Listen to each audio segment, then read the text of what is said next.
99,9% des paysans français peuvent toucher des aides environnementales de l'Union européenne sans rien changer à leurs pratiques.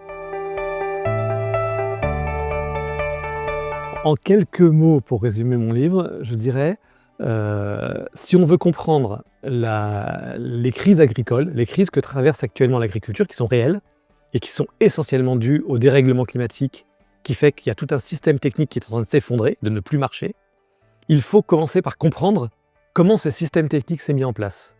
Et ce que je montre dans ce livre, c'est que ce système technique n'est pas seulement une mise en place scientifique d'un certain type de pratique agricole, mais c'est à la base une dynamique de massification de la production, d'uniformisation, de standardisation, et derrière ces dynamiques-là, une logique d'accumulation des moyens de production et notamment des terres. Agrandissement des parcelles, destruction des haies et fermes de plus en plus grandes, de moins en moins de paysans. Et donc, face à ces dynamiques-là, les réponses qu'on doit apporter, ce sont des réponses qui prennent le contre-pied, qui vont aller vers la diversité, la décentralisation, la fragmentation et des petites fermes, etc. Et en fait, tous ces éléments qui semblent un peu disparates a priori, qui existent déjà par plein d'initiatives citoyennes, ont le point commun très puissant, en général pas exprimé, d'être diverses facettes d'un contre-pied par rapport à la logique industrielle. En résumant en quelques mots, l'agriculture industrielle, c'est une agriculture qui s'inscrit dans la dynamique qui s'est développée dans l'ensemble de l'économie au XIXe siècle, qui consiste à utiliser des énergies non renouvelables pour remplacer la force de travail humaine, et dans un but de massifier, c'est-à-dire de produire à très très gros volume, pour pouvoir standardiser, pour pouvoir uniformiser, et avoir une spécialisation des tâches, etc. Ça, c'est la dynamique de base, et qui s'est déclinée en particulier, parce que c'était pas inévitable, dans une vision très capitaliste d'accumulation des terres, agrandissement des fermes, etc. Et c'est cette double dynamique, massification, standardisation d'une part, et accumulation d'autre part, a conduit en fait au modèle agricole conventionnel qui domine aujourd'hui, qui d'un point de vue technique ne peut fonctionner, donc produire de façon massive et standardisée, comme le veut l'industrie, qu'à la condition de lutter contre le vivant. Si on veut produire des grandes quantités uniformes, qui pourront être transformées dans des grandes unités de transformation industrielles, on a besoin d'avoir des semences standardisées. On a besoin d'avoir donc une centralisation scientifique derrière. On a besoin d'avoir une uniformisation des modes de production. Et donc, pour arriver à ça, on détruit le vivant.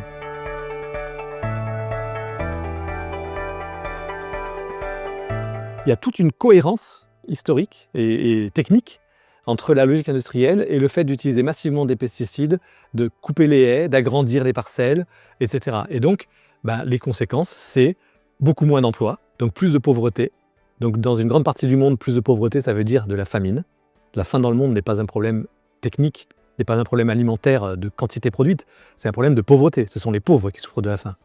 Et puis ça conduit évidemment à la destruction des écosystèmes, à l'utilisation massive d'engrais azotés, donc à la destruction du climat, puisque l'engrais azoté est une catastrophe pour le climat.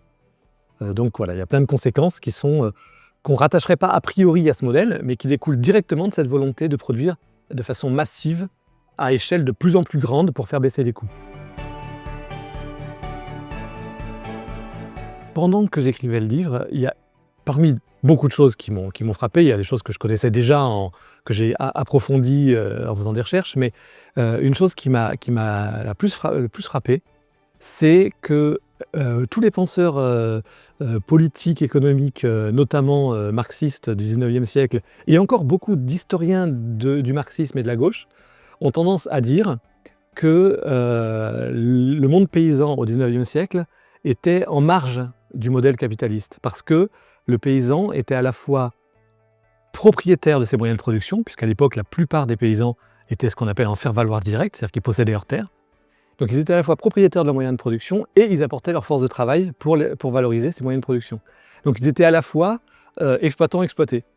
Et c'était quelque chose d'absolument unique, ce qui a fait dire à Marx que les paysans sont une classe en soi et non pas de conscience de classe. Et en fait, c'est sidérant de penser ça aujourd'hui quand on se pose la question de la place des femmes en agriculture. Parce qu'en fait, cette pensée, elle est totalement négationniste des femmes.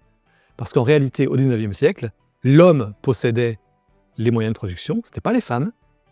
Et les femmes, et pendant un certain temps de leur vie, les enfants, apportaient uniquement leur force de travail pour enrichir le capital de l'homme. Donc en réalité, les paysans étaient bel et bien dans un modèle capitaliste classique. Simplement, on avait complètement oublié les femmes. C'est sidérant.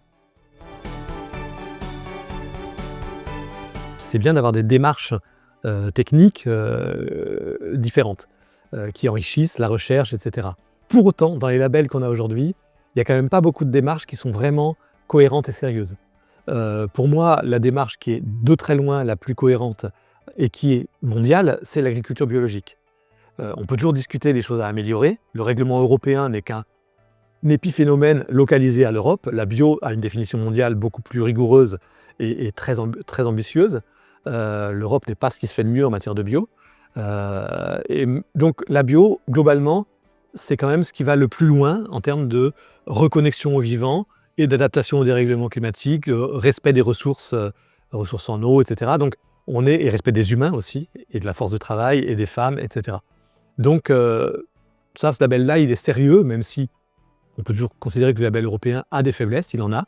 Donc il y a des marques bio plus, on va dire, comme Biocohérence, Nature et Progrès, Biopartenaire, Bioéquitable en France. Voilà, il y a quelques labels, il y en a peut-être un peu trop, mais ça aide pas à s'y retrouver.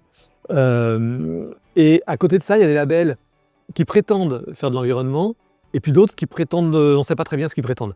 Label rouge, ça a été à une époque un label de qualité parce qu'il y a des exigences techniques. En fait, on va dire, on va en fait, par exemple, élever les animaux pour qu'ils aient telle et telle caractéristique. C'est plus de la technique industrielle que d'une préoccupation environnementale, en fait. C'est s'adapter à un marché particulier, en fait. Donc le label rouge, ça peut être pas mal, ça peut être très peu exigeant parfois, avec des contrôles assez légers, mais en tout cas, ils annoncent la couleur et ils le font. Voilà, c'est une sorte de contrat. HVE, prétendument haute valeur environnementale, c'est une fumisterie. C'est un projet qui avait été lancé par des environnementalistes il y a plus de 20 ans, et l'idée, c'était d'avoir un système par étapes pour aller vers la bio, en quelque sorte, de se dire un paysan ne va pas forcément tout de suite passer à un système bio, et s'il fait déjà des efforts sur certains domaines environnementaux, de réorganisation de son système, c'est pas mal de le valoriser. Et donc l'idée, c'est de valoriser ça, non pas par un label produit, mais juste par une certification de la démarche à l'échelle des paysans. Et il devait y avoir plusieurs étapes, et la bio était l'aboutissement. Et en fait, ça n'a pas vraiment pris, ça a été abandonné, ça a été repris par les pouvoirs publics il y a une dizaine d'années, et c'est devenu quelque chose une imposture, je le dis franchement, c'est-à-dire un pseudo-label qui permet à des paysans de pratiquement rien changer à leur pratique, parfois ne rien changer du tout, et d'émarger à des aides environnementales. Ce qui fait d'ailleurs qu'à cause de ça, il y a moins d'aides environnementales disponibles pour les bio, et c'est bien ça le problème. À la limite, si HVE existait sans faire de concurrence à la bio, ce ne serait pas gênant. Le problème, c'est qu'elle fait une concurrence non seulement en termes d'image pour le consommateur, mais aussi en termes de fonds publics. La Cour des comptes de l'Union européenne a elle-même dit qu'il est anormal qu'en France, 99,9%, 99,9%, c'est les chiffres de la Cour des comptes européenne, 99,9% des paysans français peuvent toucher des aides environnementales de l'Union européenne sans rien changer à leur pratique. C'est pas sérieux. Et l'essentiel étant via HVE. La moindre des choses quand même, c'est que pour toucher des aides, on change nos pratiques. Ou au moins, on a des pratiques qui soient réellement vertueuses sur l'environnement. Si on le faisait déjà, on ne change pas, mais qui a un vrai bénéfice pour l'environnement. Donc tout ça, c'est des labels qui sont quand même assez discutables. Et puis il y a d'autres labels encore plus ridicules, style zéro résidu de pesticides. Pourquoi je dis ridicule? Parce qu'en fait, c'est juste dans quelques productions sur lesquelles ils peuvent arriver à garantir qu'il n'y ait pas de résidus de pesticides à l'arrivée dans le produit. Ils ne peuvent pas faire ça sur tous les produits parce que ça ne marcherait pas. Et ça ne veut pas dire qu'ils n'en utilisent pas dans les champs. Ça veut juste dire qu'ils ne les utilisent plus à partir d'une certaine date à laquelle ça permet d'éviter qu'il y ait des résidus dans le produit final. Mais ils en utilisent quand même au moment de la production. Donc ce label-là ne garantit absolument pas la protection de l'environnement.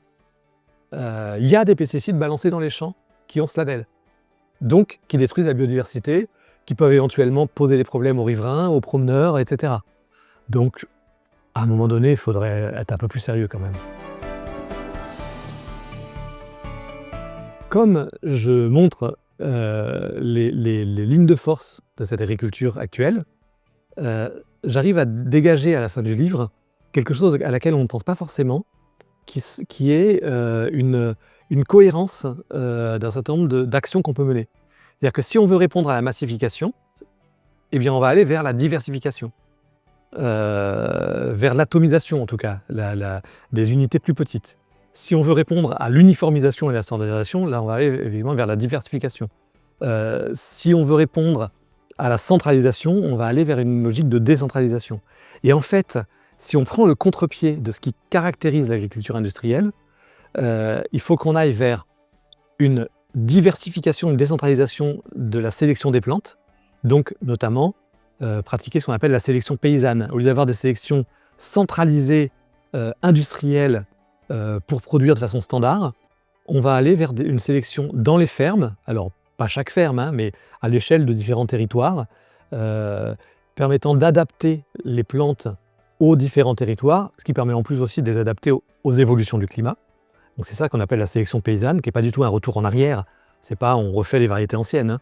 C'est on fait évoluer les variétés vers quelque chose de nouveau, vers la réalité climatique et technique d'aujourd'hui, en adaptant sans arrêt au territoire. Donc on va décentraliser complètement.